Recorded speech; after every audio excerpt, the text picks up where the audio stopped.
Val. Alright, so I've been living in Cairns, which is a city in the tropical north of Australia, for about a month now. One of the first things that people associate with this area is, of course, the Great Barrier Reef. Growing up watching videos from Discovery Channel and National Geographic, it's always been a dream of mine to go visit and actually experience the reef for myself. Fortunately enough, a local that I've been doing part-time work for here in Cairns. So quite the hat setup you got there. Yeah, you got the collection of hats. Has offered to take me out on the reef for the day. So in today's video, I'm going to see if the Great Barrier Reef really does live up to all of the hype and the videos that you see online, and what it's like to experience the reef as a local. So first thing in the morning, my local mate Val picked me up and we left Cairns and headed south to a town called Derail. The main reason we headed to Derail specifically is the Mulgrave River, which is right next to Derail, actually feeds out to the Pacific Ocean and is a really convenient spot to launch your boat if you're going to see the reef. Along the way, the drive was actually very scenic, and we drove past a bunch of what I think are sugarcane farms. Once we got to the Mulgrave River, there was a small launch site located off the river itself, and we traveled all the way down the Mulgrave until we fed out into the Pacific Ocean. And the river itself blew my mind a little bit just because it's so unlike what I'm used to out in California, where I'm from in the States. We don't really have any rivers like this. None of our rivers get nearly this size, which of course makes sense because this is a tropical region. A lot of rainfall, so equals a lot bigger river. And the surrounding rainforest around the river itself really felt kind of like I was in the middle of an Indiana Jones movie. Once we left the river mouth, we geared up with sun protection. Me having been absolutely fried by the sun just the day before, I was not taking any chances. And after we were all geared up and looking like we were ready to commit a bank heist, we made our way out to Noggin Reef. On the way, we passed the Franklin Islands, which are just some small islands off the coast that I believe you can go camping at. And finally, we made it to the reef. And something that will stand out immediately if you visit the reef is it really is just like any other outdoor environment. And it's very subject to weather conditions. So we went on a day that it was somewhat windy and a little bit cloudy, and so water was a bit choppy on the top, and the visibility was not there like you see it in the National Geographic or any sort of online video featuring the reef. When you look online, you will always see these crystal clear images of the reef where you can see clearly to the bottom, and it looks really inviting and really pleasant to swim in.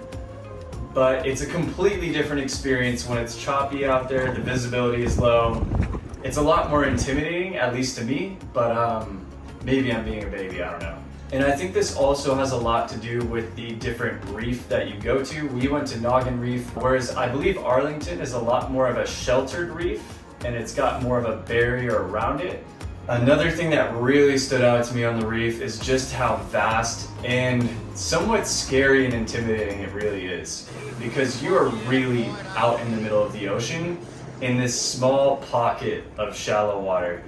And looking down at it when the visibility is low, you see all these coral and rock formations that when looking at it and the water's pushing back and forth, you start thinking about how you could easily get cut up on that. Popped in and I was all by myself because my mate Val did not get off the boat. And I was pretty terrified, if I'm being completely honest. I probably swam out in the open water for 5 or so minutes, and then I saw not a huge shark, but a small reef shark swimming on the bottom, and I freaked out and went straight back to the boat. While we were out there, Val was doing some fishing off the back of the boat as well. That's a big reason why we went to Noggin Reef, as it is one of the reefs that are outside of the green zones where you cannot fish. He caught some small fish, but apparently not very good for fishing out on the reef. After doing a little bit of fishing and hanging out on the reef in the open water for about an hour though, we decided to head back home as the weather was starting to blow in and get a little bit rough. And as the wind was blowing offshore and opposite to the way that we came, we wanted to get out of there before it got worse. On our way back up the Mulgrave River, the engines cut out and we could not figure out what was going wrong. Just start and running sort of rough and then cutting itself out. Hang on, I'll try it again, mate. Turns out there were 2 separate fuel tanks in Val's boat, and we had not realized it was running on the smaller tank, so we had just run out of gas and needed to run the different line from the larger tank to the gas. But we spent about an hour sitting on the river, going at about, I don't know, 1 knot per hour up the stream because we had a smaller onboard engine for keeping you in place when fishing. And then after that, we pretty much called it a day and packed things up and went home. So what are my impressions of this experience and what I think that you could take away from this? First thing I would say, if you're visiting the reef, take one of the bigger commercial tours for your first time. And there's a few reasons for this.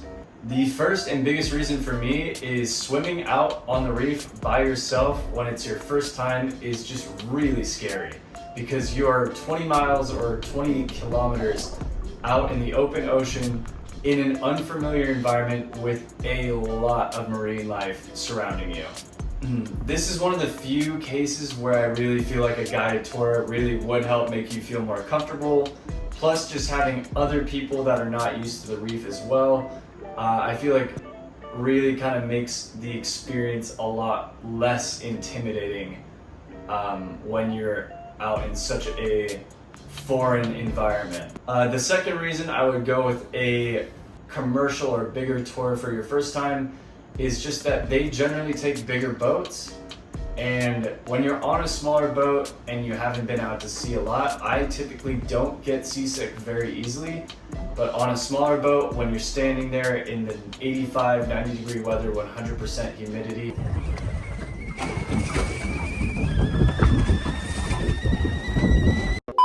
it's pretty easy to get seasick, and it can happen pretty fast. I didn't throw up or get sick, but I was getting pretty close.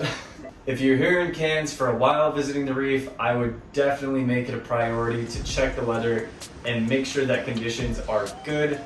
Possibly visit here more towards the winter when conditions generally are a little bit less rainy, a little less windy, as the conditions weather-wise make a huge impact on what the reef and your reef experience is going to be. And finally, the last takeaway I got from this is that the reef really is so huge that you could not explore enough to get a good idea in just one day. And if I'm being honest, I don't even think that you could explore one of the smaller reefs in one day. So if visiting the Great Barrier Reef is really something that you want to do, it'd probably be smart to commit as much time to it as you could. I can guarantee while visiting the reef, you will not be bored for your entire time if you spend a week, 2 weeks, even a month trying to explore the reef. Anyways guys, that's gonna be it for me on this video.